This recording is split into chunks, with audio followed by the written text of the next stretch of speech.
亲爱的朋友们，大家好，我是张德芬。现在我坐在美国田纳西州纳什维尔市的伊莎内在科学学院，坐在我旁边的呢，就是学院的创始人萨古鲁。他是一位相当具有远见的人道主义者，同时也是影响印度当代50名最重要的人士之一。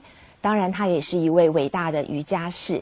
今天呢，我就要就中国人常常面临现代的一些问题来请教他，希望得到他一些智慧的开示。Hi, Sadhguru. Nice meeting you. Namaskar.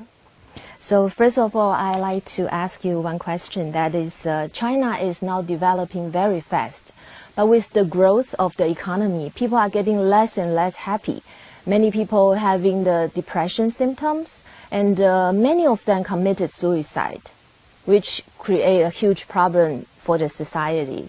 And for Chinese, we think depression is kind of a mental disease, so we are ashamed to talk about it or ask for help. Or we think it's just a temporarily emotional discomfort. We ignore it. So what do you think about depression? And is there any good methods to cure it? We can label human suffering in many different ways. You can call it varieties of depression, you can call it anxiety, you can call it stress, you can call it disease, you can call it madness. Yes. But essentially the problem is just this, that most human beings have not learned how to handle their own thought and emotion. Or in other words, most human beings have not learned how to handle their own intelligence. This is because right from your childhood, you're too busy wanting to conquer the world. You forgot that without having this in your control, this human mechanism, this body and this mind in your control, even if you go and sit on top of the world, still life will be miserable. So this is why inner engineering. By engineering the outside world, you will have comfort and convenience, but you will not have well-being. If well-being has to happen, you have to engineer your interiority the way you want it. When you say, today the Chinese are suffering from depression, we must understand, China as a nation is a single largest phenomena in terms of moving a large mass of people from extreme poverty to a certain level of affluence and economic and physical well-being. Probably never before in the history of humanity, nearly 1 billion people or more than 1 billion people have moved from poverty to affluence in a matter of one generation. Never before. When you move that rapidly, there will be some pains and aches but one must understand it's all worthwhile, because being in a state of poverty or in a hopeless state of poverty means that a human being has no opportunity to find expression to their life, either in terms of one's genius or their emotions or their skills or their many other capabilities. Nothing will find expression. So, when the outside becomes better than what it was in the past, we must also gear ourselves within. Otherwise, all this effort, a generation of people worked to bring you to this place as a nation, all their work will go waste if you sit and suffer depressions. All this was done believing that it will bring well-being. So as external situations get better, it is very important to work on the inner situations. So this is why inner engineering becomes very important. What inner engineering means is, we have understood that in the external world, unless you handle it right things won't work. We can call this science, technology, but essentially understanding the realities and doing the right thing about it.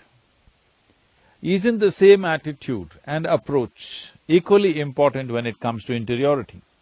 When it comes to inner well-being, people are trying to make it happen through belief, by looking up towards heaven, or by philosophies, by ideologies.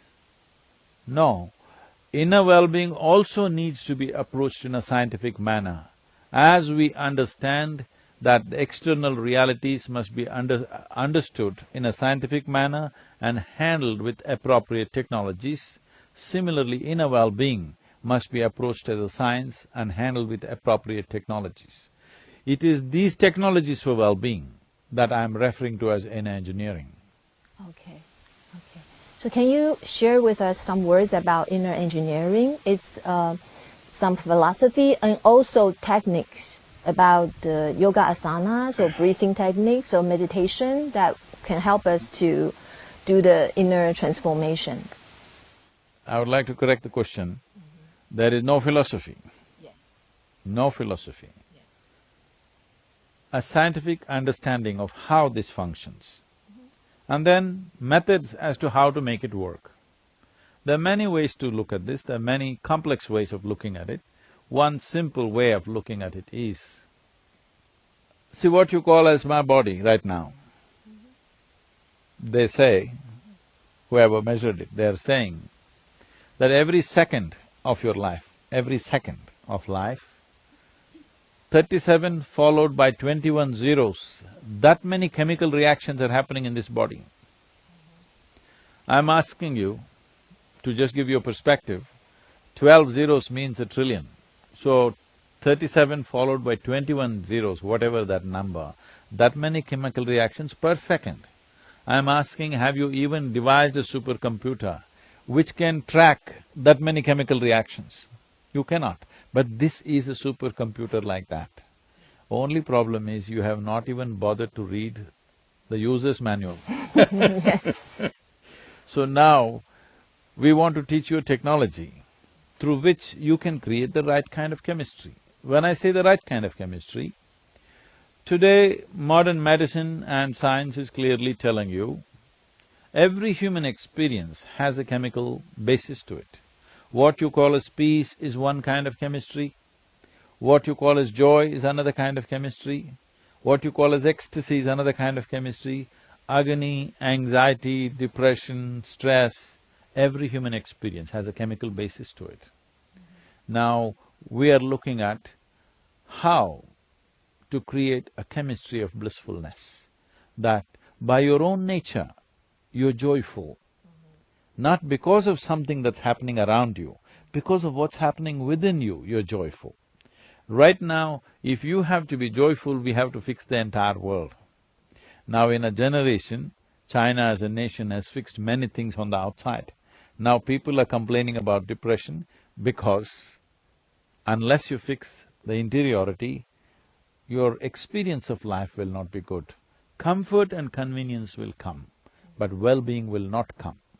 We have to understand this as a generation of people, wherever you may be, largely for most of the population on the planet, except for a certain population in the world, in certain parts of the world, largely for a whole lot of people on the planet, we're enjoying comforts and conveniences no generation ever knew in the history of humanity. We are the most comfortable generation ever, but we are not the most joyful or peaceful generation because we have not brought our inner chemistry to a state of peacefulness and joyfulness. So, there are technologies as to how to create a chemistry of joy. If your very chemistry is joyful, then you being joyful is not dependent or subject to what's happening around you. If right now someone else or something else can determine what happens within you, this is the worst form of slavery, isn't it? Somebody can make you happy, somebody can make you unhappy, somebody can make you stressful, somebody can make you depressed. This is the worst form of slavery because somebody is able to determine what happens within you. What happens within you must be 100% your business, isn't it? So, inner engineering is on many different levels, but the simplest way of expression is this: it is a way of fixing your chemistry so that it is joyful by its own nature. So when you're joyful by your own nature, one thing that happens to you is, there is no fear of suffering anymore, because you have taken the experience of your life into your hands. Only when there is no fear of suffering, you will walk full stride in your life. Otherwise, the very life becomes crippled in many ways. In our lives, if we do not do what we cannot do, that's not a problem. But in our lives, if we do not do what we can do, we're a disaster. But this is what will happen when you are not joyful by your own nature.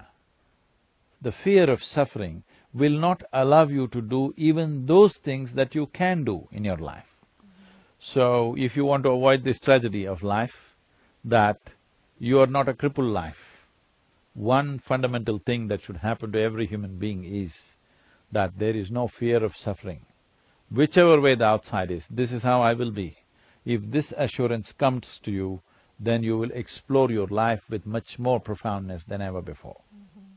I can do my testimony because after I consistently practice the techniques you taught us, I feel really much better in my inner state, which never happened in my life before. I am a living testimony? Yes, yes.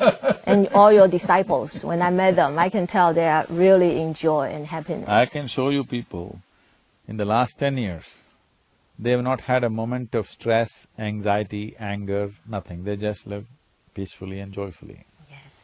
But sometimes we see people, we can tell that they are suffering, you know. We know that as long as they change their attitude or perspectives about things, or even come to learn engineering, inner engineering, or practice it, their life will be much better. But they are very stubborn, they don't want to change. And these people, how can we help them, or how can they help themselves? Nobody enjoys suffering. There's no such thing. Suffering means no enjoyment, okay? You cannot enjoy suffering, but they think there is no other way, because they have made investments in misery. Okay. What do you mean by investment in misery? They've invested in misery and they don't have the necessary wisdom and the strength to withdraw the investment or to dump the investment and build a new possibility. But this will not come by changing attitudes. This is the biggest problem. We are offering a simple technology. Why I'm insisting on this word technology is, technology does not demand belief system. Technology does not need that you have to worship it. You just have to learn to use it. Instead of learning to use it, they make a philosophy out of it. Then it doesn't work. See, you have a phone, you have to learn to use it. Instead of that, you every day light incense stick and worship it. It won't work that way. You just have to learn to use it. The same goes for this. Your body and your brain, you just have to learn to use it. You can't have attitude towards it. By changing your attitudes, it's not going to change. If you change your attitudes, socially you will be different. Within yourself, you will not be different. Suppose you become very loving because somebody told you being loving is good. Other people will be deceived for some time, but you know, slowly it will build up within you and make you miserable, more miserable than ever before, because trying to love somebody is very stressful and painful. If your very chemistry is joyful, then you will respond to everything around you in a very pleasant manner. The pleasantness of emotion is what we call as love. Pleasantness of body is called health. Pleasantness of mind is called peace and joy. Pleasantness of emotion is called love and compassion. Pleasantness of your very life energies is called bliss and ecstasy. So instead of bringing pleasantness into your system, you're trying to practice it by changing attitudes. By changing attitudes, if you try to practice it, initially it feels nice, but after some time, that will be the most taxing thing in your life. trying to love, trying to smile, trying to be joyful, it'll not work. If you change the fundamentals of who you are, if you take away the friction within you, being peaceful, joyful, blissful is a natural consequence of that. So the joy we got from practicing inner engineering techniques is from what? The breathing, asanas, and the body work? And then get into the emotional part? Because the chemistry is changing. You can have it checked up. Oh. You can have it checked up, the very chemistry is changing. Many of you, even if you try to get angry, you can't get angry. Try and see. I see, okay. Well, here comes another question about intimate relationship. So what is the functionality of intimate relationship besides that we're forming a family and raising kids? If we are on spiritual path and we are single, do we need to have is it necessary to have an intimate relationship? Is it an aid or a hindrance to our spiritual path? Spiritual process is about turning inward.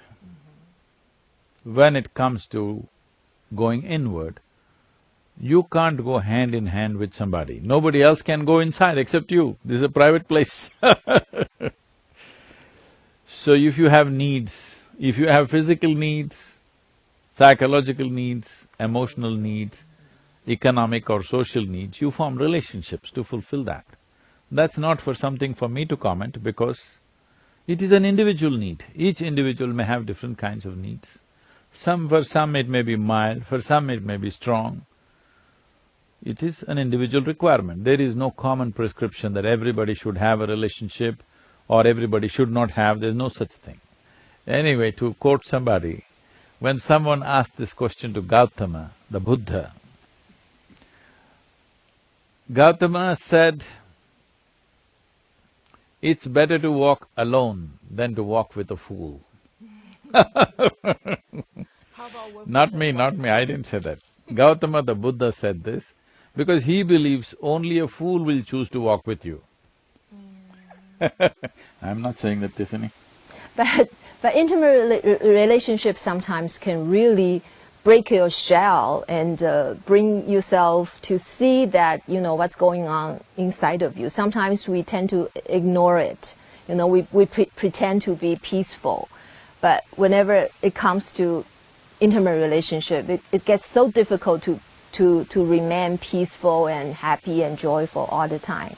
So that's a good test.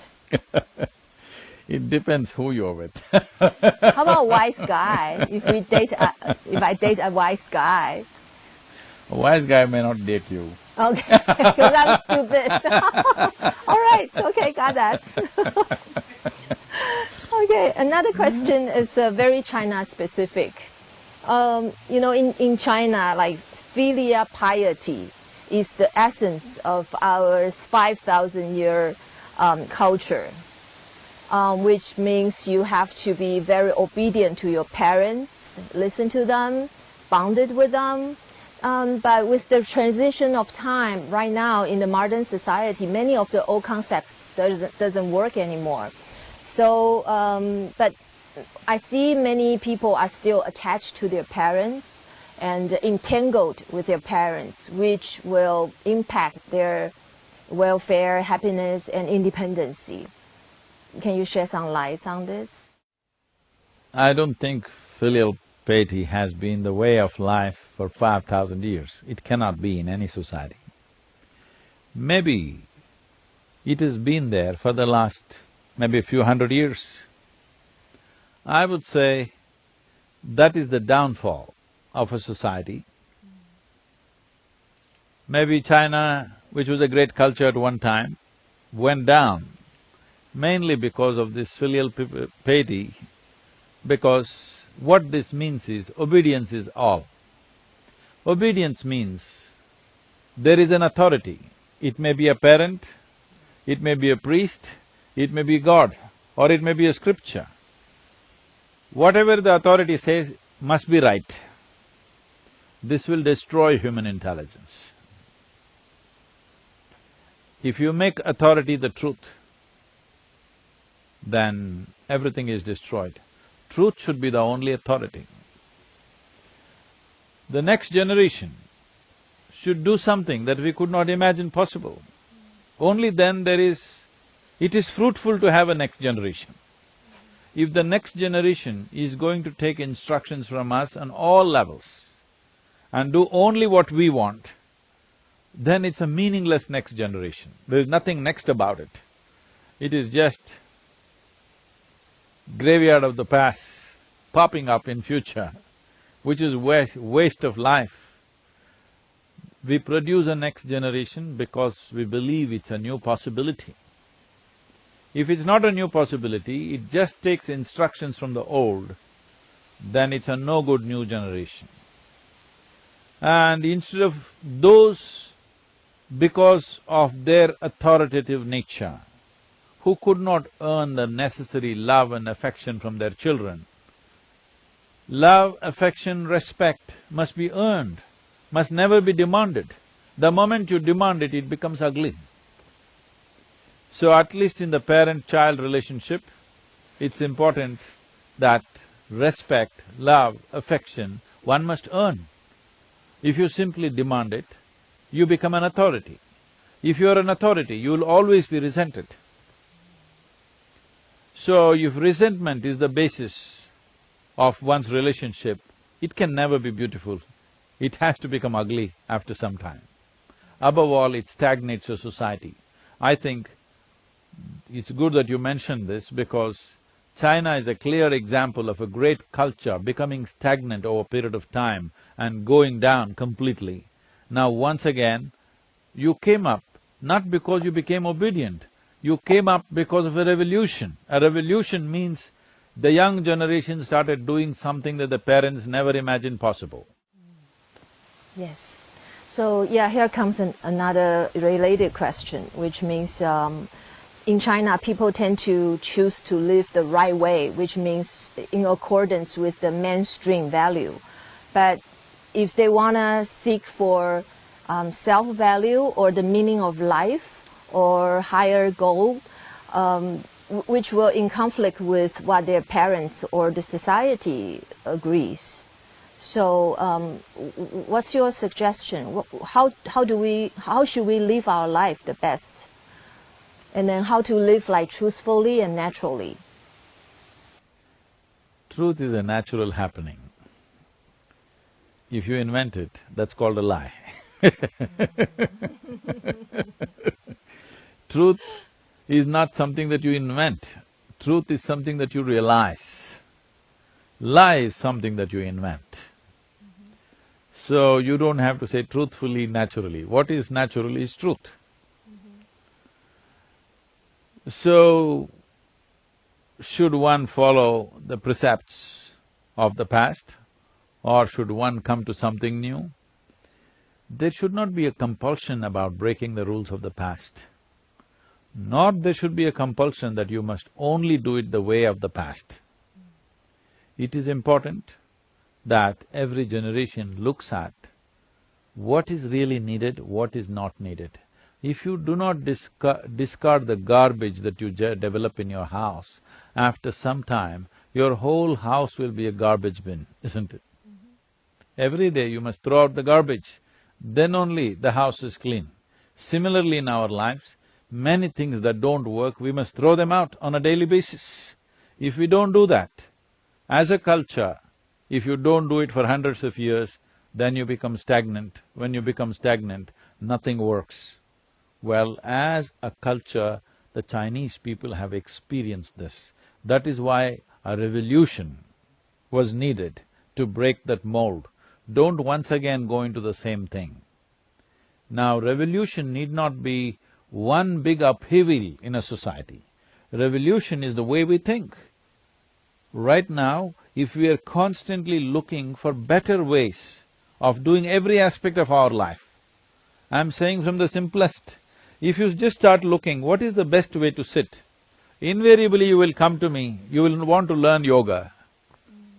If you start looking, what is the best way to breathe? I'm saying these are all vital things. What is the best way to eat? What is the best way to manage my body? If you just start thinking like this, you will start doing yoga. That is, you will start approaching your physical and mental well-being in a scientific manner. Similarly, what is the best way to interact between two neighbors? If you look at it truthfully, then you will arrive at a science what works best between neighbors, rather than trying to weave a philosophy around it. So, the philosophies of the past also might have been sense at one time, which turned into a kind of a precept over a period of time, then it turned into a law, then it turned into a belief system, then it becomes a religion over a period of time. Instead of that, we have to come to our senses about everything. But will we arrive at an ultimate answer for everything? Maybe not, because changing realities are there. So one way of looking at life is, first and fundamental thing is, there is substantial scientific and medical evidence to show you that your body and your brain will function at its best only when you're joyful. So first thing is this, that you have a body and brain which works well. You have a functioning brain. If this has to happen, you must be in a pleasant state of experience. So first thing is to become joyful by your own nature. If you manage this, you have a functioning brain. Have you noticed this? When you're happy, you find solutions. When you're unhappy, you create problems.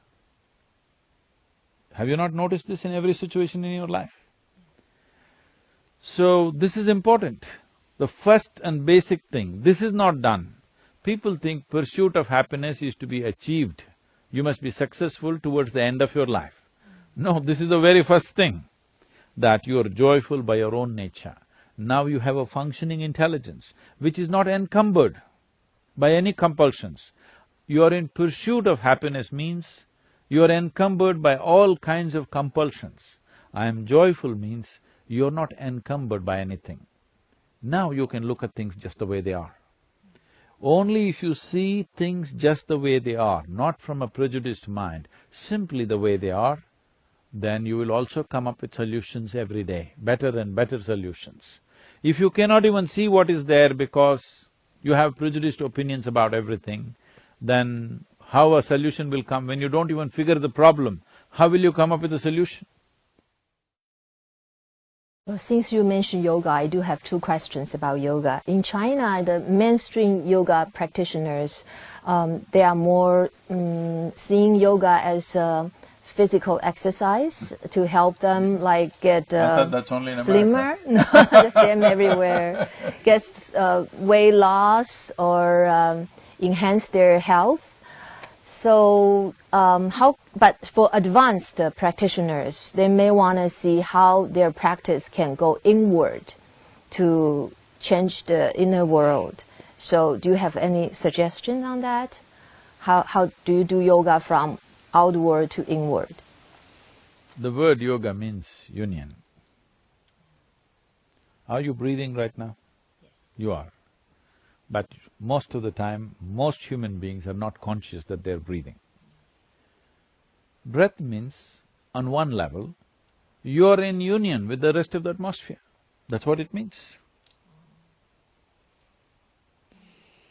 If you breathe, you're breathing in the world in many ways. Today there is substantial evidence to show there is enormous memory in the air that you breathe. It has gone through so many things, everything is there in some sense. So, when you breathe, you're in union with the atmosphere around us. When you eat, you're in union with the earth which you walk upon. When you drink water, you're in contact with everything around you. But it's not in your experience. If, for example, if you were conscious, what you exhale, these trees are inhaling. What they're exhaling, you are inhaling. Suppose you were conscious, not in your mind, not as a thought, but as a living experience. You understood, you experienced that one part of your lungs is actually the tree. If you experience this, do I have to teach you what is the right thing to do about the tree? Do I have to tell you? No. No. In United States, generally these things are referred to as woods because they need furniture at home. Their homes are built with wood. So they need wood. So whoever came here first, they saw the tree and they called it a wood. If you had no compulsions of furniture, if you really looked at a tree and inhaled what the tree is exhaling, you would see it as a part of your life. And it is. Will you realize this after all the trees are gone and your life is going? Or will you realize it now? This is the question. This is not just about… I'm not talking ecology, I'm talking about fundamental life-making material. The water that you drink, the air that you breathe, the food that you eat, the earth that you walk upon, these are all life-making material. This is your life, spread out there. When you gather it, you think it's me. When it's thrown around, you think it's not you. Yoga means you experience everything as yourself. Or in other words, breaking the boundaries of your physical boundary that you are in. But now, a whole lot of people are using yoga to consolidate their boundary. They think they're doing yoga to build abs. Instead of opening up the boundaries of your body, you're trying to consolidate the boundaries of your body. This is like using an airplane to dig into the earth. You know, if you want to dig into the earth also, there are borers which rotate. So you get an airplane where propellers are rotating and you try to dig into the earth, you will realize that it's not made for that purpose, and obviously you will be frustrated, and that's all that's happening right now. Every day you get up and twist and turn, after some time you'll get bored and say, hell with it. And you'll do something else after some time. Only if you use an instrument for the purpose for which it is created. If I ask you to unscrew this screw in the furniture, if you try with your hands, all your nails will go. I will allow you to use your teeth, they will also go. But if I give you a simple screwdriver, you will get it out, isn't it? I gave you a screwdriver, you don't know what to do with it, so you put it in your ears and turned it. Damage may happen, well-being will not happen. But a screwdriver can be fantastic if you know how to use it. If you don't know how to use it, it works against you. So I'm using a very simple basic example, but yoga is a very complex, very complex instrument or a technology. Far more complex than most people ever imagine. If you use it well, you can make the entire cosmos happen within you. That's what it means. Yoga means union. Union means if you sit here removing the boundaries of your physical nature, you can sit here experiencing the entire cosmos within yourself. But now, you're using the instrument of yoga to build a wall that nobody can crack. So how can yoga create something like that, so That's why I'm coming to China. Oh, okay. Because, for example, we are in a mountain pose, and if we do it as just asanas, or we do it as you say as a tool to feel the nature, feel that we are part of the nature, or we are one with the nature. Can you tell the difference, or what's the trick? Is in the breathing, or No. how you do it? First thing is, there is no trick. The problem is in the transmission, the way it is transmitted. See, if I give you a flower, it is alive, it's full of life. You will have to care for it in a certain way. When I find you don't know how to hold a flower, there are people like this, I give them a flower, they will grab it like this. Those who don't know what it is, they will grab it like this, flower will die right there in their hands. So then, what to do? Then we will give you a plastic flower. All over China, there are lots of plastic flowers. In every hotel room I go, I see plastic flowers everywhere.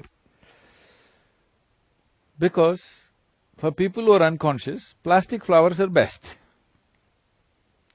Plastic flower only looks like a flower, but it's just a piece of plastic, it's not a flower.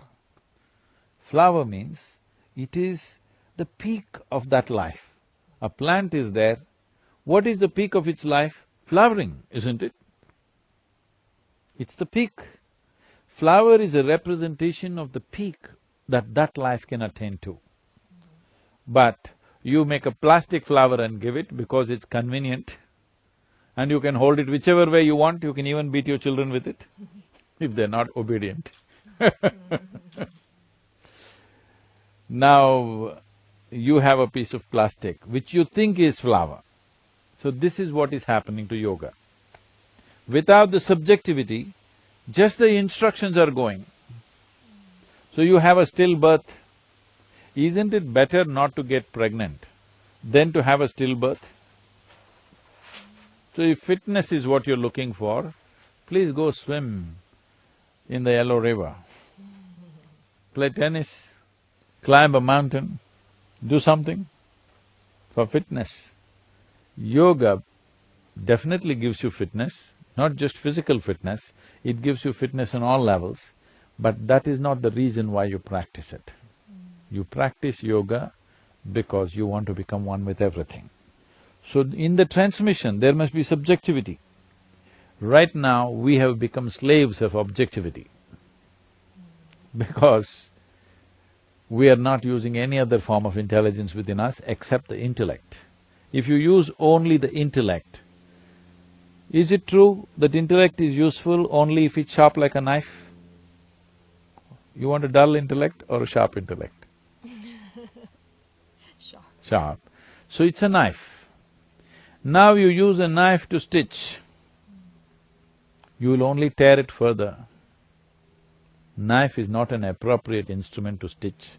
If you want to stitch, you need something else. But now you're using a knife to stitch, it's not going to work. So, yoga, unfortunately, is going through this phase around the world that only the physical aspect, a stillborn child is being delivered. People think they got a baby. They don't have a baby, they have a dead baby. It still looks like a baby, of course, but it's not alive, it's not going to grow. If you have a plastic flower, it's not going to blossom, isn't it? So this is not going to blossom. Maybe you will get abs if you stretch and turn enough, but you are strengthening the wall instead of opening up the wall. So No, I'm only talking about the wall of your body, not the China wall. Yeah, okay. So the critical point is not how you do it, but how it was transmitted to you? Both. It is equally important. How it is transmitted is vital, but how you receive it is also important. How you practice it is also important. Without bringing those dimensions into the process, if you just bring a bunch of instructions, then it becomes a very objectified yoga. With this you may get physical fitness, but that is like using an airplane like a bullock cart. That which can fly, you make it crawl around, what is the use? If you see a bird whose wings are damaged and it cannot fly, do you feel sad about it? Yes? Yes. But if you see a buffalo without wings, you don't feel sad about it, isn't it? Because a buffalo is only supposed to do that. But when you see a bird which could fly and now it cannot fly, that saddens you, isn't it? If I was capable of becoming sad, looking at the yoga in the world, I would have become sad, but I've become incapable of becoming sad, so So what makes Isha Yoga different from normal yoga? subjectivity, Can subjectivity. you elaborate more on subjectivity? Isha Yoga is never taught by a professional teacher, never. Unless they hold it above their life, unless they hold it more important than their life, I will not let them teach Isha Yoga. Not as a profession, not as a hobby, not as entertainment, no. You must hold it as something more important than your life. Then only we will let you teach, because only then we can load subjectivity into the yoga that is offered. Otherwise, you will become professional. If people pay you more, you will do little more. If people pay you less, you will do little less. It'll not work like that. Once that calculation comes, it will not work. Right now it's working the way it's working, because it's delivered through dedicated people who are willing to give their life for it. So when we practice Isha Yoga, we also have to give our life to it. That's the correct way to practice it? If you give your life to it, Or it will enhance your life in a way that you've not imagined possible. Yeah. But I am not demanding that out of every practitioner, but those who want to deliver must hold it that way, otherwise it'll not work. Could it be possible that we do Isha Yoga the way we do the normal technique, without spirit, without life, or make it like just a normal That is what… exercise? If you drive your airplane on the street and if you're happy, what can I do about it? Okay. I'm telling you it can fly. Okay. Thank you. That's… I think that's all the questions I have to ask. Thank you so much, Sadhguru. Thank you. Do you have anything to say to our China audience? I would say China is a very unique and a successful experiment of our generation. In the 20th century, probably one of the biggest happenings on the planet is the Chinese people rising above their poverty, Chinese people rising from the pits of poverty and lethargy into an active force in the world, which is a tremendous thing for any civilization to do. But it is also time that the Chinese people turn inward. The last generation maybe had no time even to think about their joy. But this generation must look at this, because a time has come from simply hard work to smart work has come. The previous generation spent its time in hard work. This generation must do the work in a smart manner. For this to happen, your brain and body must function at its best, and that will not happen unless you know how to be peaceful and joyful by your own nature.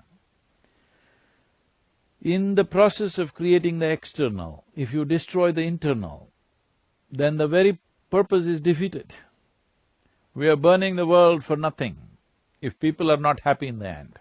This is the right juncture where, after having achieved a certain level of physical and material well-being, the Chinese people must also invest in their interiority.